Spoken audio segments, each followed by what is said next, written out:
Il y a quelques jours à peine, on vous parlait du marché de Noël d'antan, on vous parlait de d'autres types d'activités liées au temps des fêtes.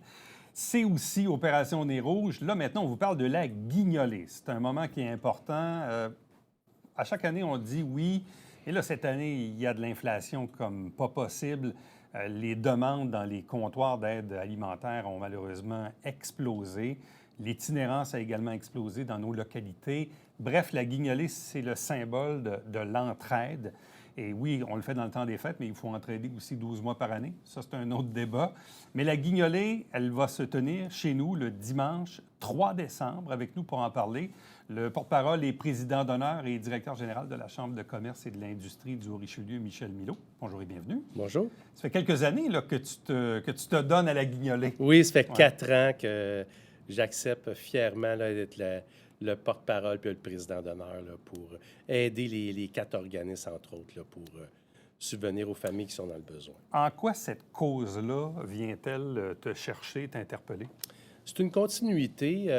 Au départ, je me souviens quand j'étais petit que ma mère, elle attendait le panier de Saint-Vincent-de-Paul fait cuire la dinde de Noël. Là, je parle, j'avais 6, 7, 8 ans. Fait que c'est comme de redonner au suivant.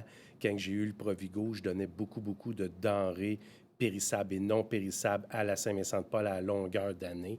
Fait que c'est une manière pour moi de continuer. Je ne peux pas donner ce que je donnais quand j'avais l'épicerie, mais c'est une manière pour moi de continuer à donner. Mais le souvenir auquel tu réfères quand tu étais jeune, il est bien présent, là. Bien présent. C'est marquant. Oui, oui. Puis, tu sais, si on n'avait pas eu la Saint-Vincent-de-Paul, on n'aurait pas eu le souper de Noël qu'on avait. Parce que ma mère était monoparentale, 5 enfants, bien-être social. Donc, c'était pas facile, là. Mais, tu sais, je disais en introduction, tu sais, la pauvreté, ça se vit 12 mois par année. Mais en même temps, il y a une symbolique dans le temps des fêtes parce qu'on dit, tu sais, tout le monde a le droit de célébrer puis de vivre un Noël à la hauteur de ses moyens. Mais en même temps, quand tu n'as pas de moyens pantoute, ça fait un Noël plate. Exactement. Puis, tu sais, Noël, là, on va se le dire, là, c'est le fun quand tu as de l'argent. Quand tu n'as pas d'argent, Noël, ça devient lourd. Tu te dis, est-ce que je vais ne pas payer un compte pour pouvoir faire un cadeau ou pour pouvoir manger avec mes enfants? Et ça vient me chercher énormément. Ça vient chercher mes souvenirs. J'ai toujours eu des petits cadeaux. J'ai toujours eu des cadeaux malgré tout. Mais le repas, il était important. Oui, le choix déchirant entre payer une facture, manger et ou acheter des cadeaux à ses enfants. Oui. Et ça, il y en a des gens qui sont confrontés à ça, là. C'est plein.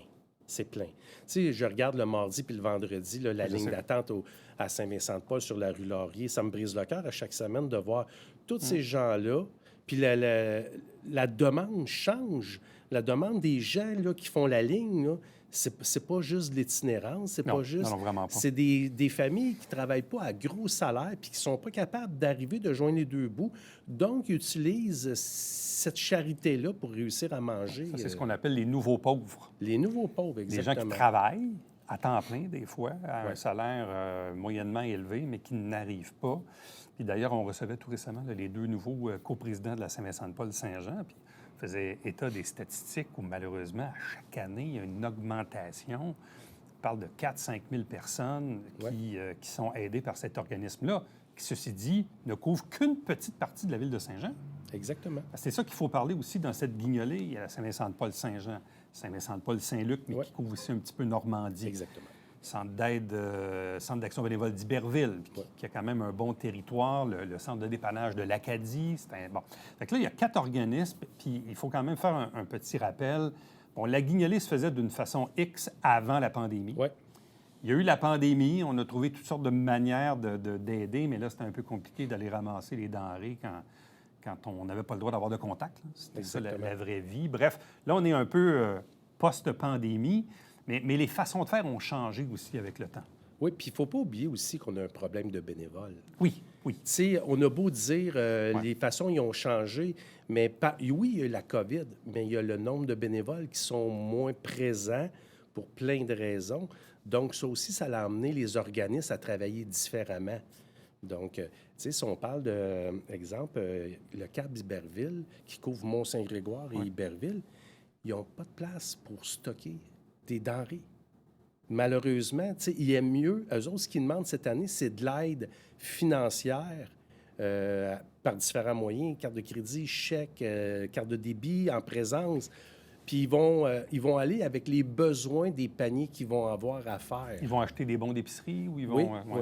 Puis tu sais, on a une bonne participation des marchands là, de toutes les épiceries à Saint-Jean. Ils font des rabais. Il y a des fins de spéciaux. Eux autres sont un petit peu pognés avec du gars, je vais te le laisser au même prix que le spécial. Débarrasse-moi de tout ça. Fait que tu sais, c'est un win-win des deux côtés. Donc, quand que les gens donnent en argent, ben ça permet aux organismes de négocier des denrées qui ont besoin sur le champ. Mais on le voit aussi dans le marché de l'épicerie, comment ce monde-là a changé. C'était ton univers auparavant, avec l'inflation. Puis on voit d'ailleurs dans l'ancien Provigo, Oui. un centre d'escompte là, qui est ouvert à Montréal, à Sherbrooke. Oui. Là, on voit que ce genre de magasin-là fait fureur en ce moment. Parce que c'est ça, les gens ont besoin, évidemment, de s'alimenter, mais à un prix, disons, raisonnable. La guignolée, évidemment, c'est de pouvoir, nous, évidemment, les personnes qui sont en moyen de le faire, de pouvoir donner. Puis c'est toujours ça la question. On se dit, mais comment je peux aider? Est-ce qu'il faut que je fasse le ménage de mon armoire puis donner des trucs? Ou est-ce que je suis mieux de faire un chèque parce que c'est moins compliqué de faire un chèque? Tu sais, si on les prend par organisation, Oui. bon, prenons tout d'abord la Saint-Vincent-de-Paul Saint-Jean, qui couvre, dans le fond, l'ancienne ville de Saint-Jean, à l'exception de Normandie, qui est couverte par Saint-Luc.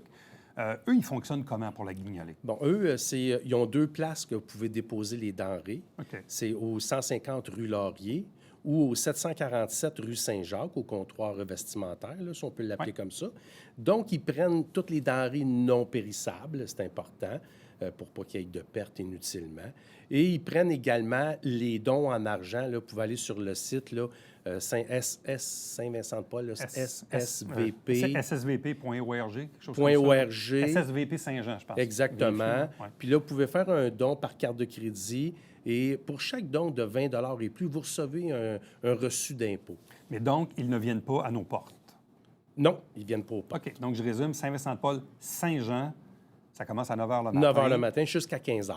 9 à 15, 150 rue Laurier, c'est le bâtiment ici, dans le Vieux-Saint-Jean, ou le 747 rue Saint-Jacques, où il y a le comptoir familial. On va déposer les denrées non périssables, mais en plus, on peut faire des dons en argent. Oui, exactement. Bon. Saint-Vincent-de-Paul, Saint-Luc, qui couvre Saint-Luc plus une partie de Normandie. Jusqu'à Pierre-Caisse. Jusqu'à Pierre-Caisse. Eux, ils fonctionnent comment? Eux, ils vont faire du porte-à-porte de 10 h à 15 h. Ils demandent aux résidents de sortir leurs denrées sur la galerie à l'extérieur, puis ils vont les ramasser. Et eux aussi, ils prennent là, naturellement les dons en argent que vous pouvez vous déplacer ou par chèque par malle. Et vous allez recevoir également 20 et plus, un reçu pour fin d'impôt. Donc, Saint-Vincent-de-Paul, Saint-Luc, si vous habitez Saint-Luc et ou Normandie jusqu'à Pierre-Caisse. Oui. On va ramasser à vos portes, mais idéalement, préparez vos affaires la veille Exactement. pour que ça soit prêt quand ils vont passer, puis vous mettez ça sur la galerie en avant. Oui. Puis on peut faire des dons en argent aussi. Oui, puis les articles d'hygiène sont le bienvenu aussi. Là. Pâte à dents, brosse à dents neuve, serviettes sanitaires, papier de toilette, mouchoir. Là. Tout ça, c'est tout le bienvenu parce qu'on a de la demande pour ça. Là. Puis dans le cas de Saint-Jean-Saint-Luc, ils mettent les affaires où? Est-ce qu'ils ont un entrepôt pour gérer ça? La Saint-Vincent-de-Paul? Oui. Oui, bien Saint-Vincent-de-Paul-Saint-Luc, ils ont leur local. Là, C'est assez grand pour ça. C'est assez grand pour ça. Puis Saint-Vincent-de-Paul-Saint-Jean sur la rue Laurier, ils ont de la place. Ils ont de la place pour ça. Oui. Le centre de dépannage de l'Acadie. Bon, l'Acadie, c'est un peu plus petit, mais encore là, il y a une organisation qui s'occupe de ce secteur-là. Eux, ils fonctionnent comment?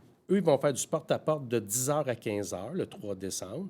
Si les résidents sont absents, ils vont laisser un accroche-porte après la poignée. Et les gens vont pouvoir se déplacer au centre Benoît-Lucier entre le 2 et le 10 décembre, entre midi et 16 h, pour aller porter des denrées ou aller porter un chèque ou faire un don là, en argent. Bon, et de l'autre côté de la rivière, c'est le Centre d'action bénévole d'Iberville, ce qu'on appelle le CAB, qui couvre Iberville, Saint-Athanas et Mont-Saint-Grégoire. Exactement. Bon, eux, ils fonctionnent comment? Tu l'as dit un peu tantôt, mais on va le répéter quand même. Pas de porte-à-porte. Cette année, l'année passée, ils accrochaient, là, mais cette année, il n'y a pas ça. Ils ont plus de place pour entreposer. Donc, parce qu'eux aussi là, sont rendus avec un comptoir vestimentaire, etc. Bref, ils demandent vraiment des dons en argent. Ils veulent de l'argent. Ils veulent de l'argent. Ça va être plus facile, comme je disais tantôt. Ils vont aller au besoin. S'ils ont besoin d'un produit en particulier, c'est ça qu'ils vont acheter cette semaine-là. Fait que pour eux, là, faciliter la vie c'est des dons en argent. Il y a 4 moyens. Chèque par la poste, chèque ou argent comptant sur place, carte de crédit sur le site Internet et au 347-1172, carte de débit. OK.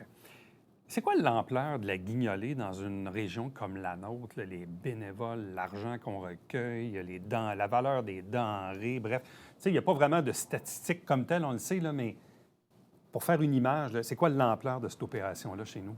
On parle de, mettons, si on parle, là, je vais essayer de vous donner les bons chiffres. On en a parlé cette semaine. On parle de 700-800 paniers pour Saint-Vincent-de-Paul, Saint-Luc. On parle de 1200 paniers pour Saint-Jean. J'ai pas l'Acadie, le nombre de paniers qu'ils vont effectuer. Puis j'ai pas le CAB Iberville non plus. Ça donne quand même un ordre de grandeur de ce qu'on produit avec cette guignolée-là. Là. Oui. Là, on a déjà eu, là, jeudi, Desjardins qui ont donné 30 000 aux 4 organismes, plus à Henryville, parce que c'est dans le secteur des caisses Desjardins. Et on a Louis Lemieux qui a donné un enveloppe totale de 50 000, 25 000 pour les 4 organismes et 25 000 pour les autres organismes qui sont dans les banques alimentaires, mais d'une façon différente. Puis, tu sais, j'ouvre une parenthèse, là, parce que ces organisations-là ont pas nécessairement toujours le financement, disons, à la hauteur de ce qu'ils voudraient faire, pour être poli. Fait que ça prend vraiment un appui citoyen, là. Ça prend un appui citoyen. Puis cette année, on a un nouveau défi en plus. Il n'y a plus de petits déjeuners dans les écoles. Ça n'existe plus, ça? Bien, ils n'ont pas eu de financement du gouvernement. Fait que ça aussi, c'est en déclin. Donc, c'est des enfants qui arrivent à l'école le matin qui n'ont pas déjeuné. Parce qu'il y en avait avant dans le Vieux-Saint-Jean. Oui, il y en avait dans plusieurs écoles, ouais. les clubs de petits déjeuners. Fait que malheureusement, ça a été coupé, les subventions ont été coupées. Donc, si ce n'est pas terminé, là, c'est sur le bord d'être terminé. Fait que ça, c'est un nouveau défi là, qui s'en vient également pour les familles, que les enfants ils vont aller à l'école le ventre vide là, jusqu'à l'heure du dîner. Là. Alors, c'est la guignolée dimanche 3 décembre en matinée, mais quoique ça commence à 9-10 heures jusqu'à 15 heures là, selon les différents territoires couverts. Certains veulent des denrées et ou argent. Iberville veut de l'argent principalement pour la portion du territoire pour des raisons logistiques. Mais essayez d'y penser, là, on est en 2023, il y a de l'inflation, l'épicerie coûte énormément cher. Puis malheureusement, la pauvreté augmente, l'itinérance également, qui est un autre vecteur. Bref, et si vous avez le moyen d'aider, faites-le. Puis ça passe principalement par cette journée-là pour que ces gens-là vivent un Noël qui a de l'allure. Oui, puis dans les dernières années, les gens d'affaires ils ont été très, très généreux. Ouais. Fait qu'encore une fois, ouvrez votre cœur, s'il vous plaît, aidez les organismes. Ça s'en va à la population, ça s'en va aux plus démunis. C'est important. Michel Milot, merci beaucoup. Merci. Restez avec nous, on vous revient après ceci.